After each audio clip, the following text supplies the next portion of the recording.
ask, I mean, getting to do a whirlwind weeks and weeks of touring, book tours.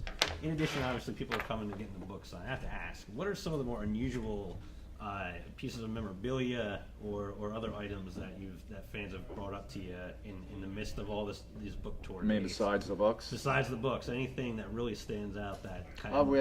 rare posters from the late 70s, early 80s. Okay. Which I have. Right. Any show that I did, I made sure I took 2 posters. Okay. To have in my library. Things like that. My first 2 Dust albums that were just re-released, that were out in 71, 72 when I was still in high school playing. Okay. So that was rare. They were original. Right. It was vinyl, but we just re-released it, to a new heavy metal audience. Right. So that was pretty rare. And the Richard Hell and the Voidoids album and all that stuff. So you never know what's going to be presented. I was saying, speaking of the book, kind of going back to that, I wanted to ask you, because I talked to you a couple weeks ago on the phone, and I realized that after the fact, I was like, I wanted to ask Marky this, but you talk in the book about Three Stooges, growing up a Three Stooges fan, and kind of the dysfunction. Well, who isn't? Exactly, yeah. But kind of, the dysfunction in a way, and they're kind of, always teetering on the edge with their humor. Yeah. You never know what's going to happen, but in a way, it's kind of like the Ramones. But at the end of the day, they were family. I mean, how much do you equate the Three Stooges to the Ramones in that sense? Well, their humor was slapstick. Right. But we never hit each other. Fair enough. There was only one incident between Joey and Dee Dee where it came to one blow. Right. And that was it throughout the whole career that I knew of, being in the band 15 years. Right.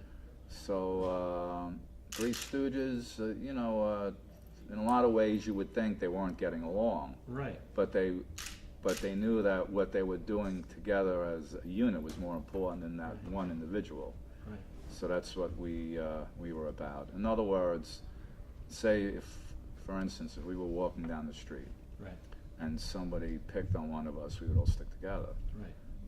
But individually, like I said, with Joey and Johnny, there was always this underlying tension, right, which till this day I just didn't get it. Mm-hmm. I wish it. That's one of the things I wish could have stopped. To sum up the Ramones in one word, if you could sum up the Ramones in one word. Original. All right, fair enough. And or go keep going. I'm sorry. Okay. Wow. Unusual. Okay. Aliens. Mm-hmm. We were like aliens landing from another planet, without a doubt. Right. Entrepreneurs, because of our huge merchandise companies. You're in a band, you become a commodity. It's like any other in business. You're a product. So out of that, the minute you sign your name to a contract comes the record.